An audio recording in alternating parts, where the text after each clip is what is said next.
Bonjour et bienvenue à tout le monde. Bienvenue à la leçon numéro 52. C'est une leçon de grammaire, de conjugaison, de verbes. Nous allons faire 3 gallicismi. Qu'est-ce che c'est les gallicismi? C'est ça. I gallicismi sono 3 tempi verbali solo francesi, ho scritto, ok? Sono molto usati. Perché gallicismi, tra l'altro? Perché i Galli, in origine, i francesi si chiamavano così, quindi un gallicismo è proprio un tempo verbale che si usa solo in Francia. Sono 3 e sono facili e usatissimi, quindi cercate di agganciarvi.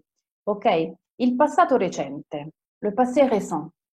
Il passato recente indica un'azione appena conclusa, in italiano si traduce con avere appena fatto qualcosa.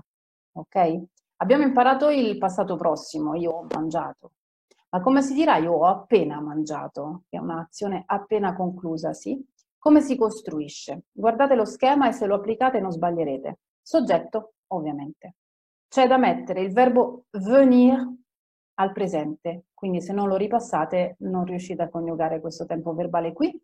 Poi è obbligatorio di mettere questo de e poi l'infinito del verbo. Detta così non vuol dire un tubo, non ci si capisce bene. E vi ho fatto l'esempio però per comprendere meglio. Seguite lo schema. Soggetto, je, verbo venire, viens al presente. De è obbligatorio di dirlo. Manger è verbo all'infinito, la forma base di mangiare. Quindi se la leggiamo questa frase, je viens de manger une pizza. E si traduce con ho appena mangiato una pizza. Questo è importante che non traduciate in italiano, perché se cominciate a tradurre in italiano vi confondete, perché verrebbe io vengo da mangiare, no.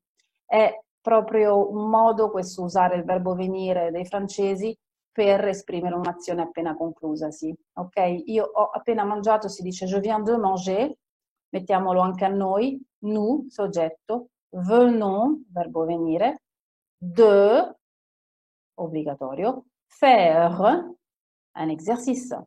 Nous venons de faire un exercice. Abbiamo appena fatto un esercizio. Mi viene in mente adesso di dirvi anche della forma negativa. Dove mettereste il ne e il pas a questo tempo verbale? Vi verrebbe da dire je ne viens pas de manger, oppure je ne viens de manger pas. Sappiate che il ne e il pas in questo tempo verbale abbracciano il verbo venir. Quindi sarà nous ne venons pas de faire, etc. Insomma, non è molto corretto, però nel caso si mettono così il ne e il pas della forma negativa. Quindi primo tempo verbale complicato, solo francese, primo gallicismo è il passé récent che si costruisce con il verbo venire e il de. Il futuro prossimo, abbiamo fatto il futuro semplice. Il futuro prossimo è il contrario del passato recente, cioè qualcosa che sta per succedere tra poco, infatti l'ho scritto, si traduce con stare per. Ok? Come si costruisce? Stesso identico iter, stesso schema, soggetto. Questa volta il verbo da utilizzare è il verbo andare, il verbo aller, sempre al presente. Quindi ripassatevelo, più l'infinito del verbo. Qua non c'è neanche da aggiungere un de, niente, direttamente così. E infatti, riprendo l'esempio di sopra, je vais, andare, je vais manger une pizza, vorrà dire io sto per mangiare una pizza, ok? Nous allons faire un exercice, non vuol dire noi andiamo a fare un esercizio, proprio no, vuol dire noi stiamo per fare un esercizio. Nous allons faire un exercice, d'accord? Terzo, d'abitudine durante il triennio in classe ne faccio uno dopo l'altro a distanza di tempo. Qua è un bombardamento, tutti e tre insieme. Però ce li avete tutti sulla stessa scheda, almeno magari il meccanismo lo comprendete bene perché è simile per tutti e tre. È proprio uno schema da seguire per indicare questi tempi verbali. Il presente progressivo vi ho scritto che indica un'azione che si sta compiendo nel momento in cui si parla. Sarebbe il gerundio inglese, I am doing, I am eating, we are talking, eccetera. Se sapete l'inglese meglio del francese vi aiuta a sapere che corrisponde a questo. Come si costruirà in francese?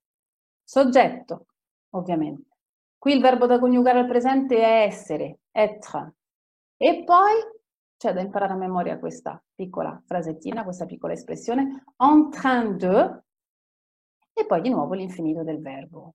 Se traduceste, guardate l'esempio, je, soggetto, verbo essere, suis en train de, e di nuovo l'infinito, manger une pizza, sto mangiando una pizza, ok? Se traduceste, verrebbe da dire io sono in treno di mangiare, perché train è treno, quindi non traducete in italiano, cominciamo a pensare direttamente in lingua. Noi stiamo mangiando, seguendo lo schema, sarà nous sommes en train de manger, all'infinito, ok? Quindi questi dovreste scriverli, impararli, digerirli soprattutto prima di impararli e vediamo se mescolo delle frasi, se riuscite dopo averli studiati, se riuscite a costruirle queste frasi. Se vi dico la prof sta parlando, quale tempo è? 1, 2 o 3? Sta parlando è un presente progressivo, ok? Sta parlando adesso nel momento in cui lo diciamo. Quindi soggetto la prof è en train de parler all'infinito.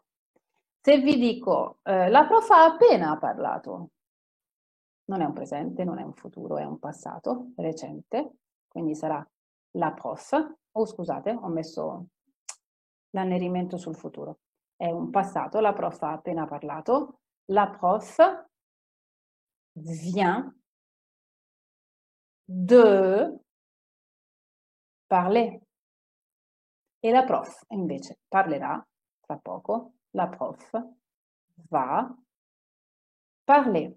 Capisco che averli detti tutti insieme possa confondere un pochino la testa, però secondo me se uno prende appunti e li comprende basta identificare se la frase da tradurre è presente, passato oppure futuro, prossimo e si applica lo schema e viene facile. D'abitudine gli alunni di questa lezione la digeriscono bene, una alla volta, non tutte e tre insieme, ma la digeriscono bene.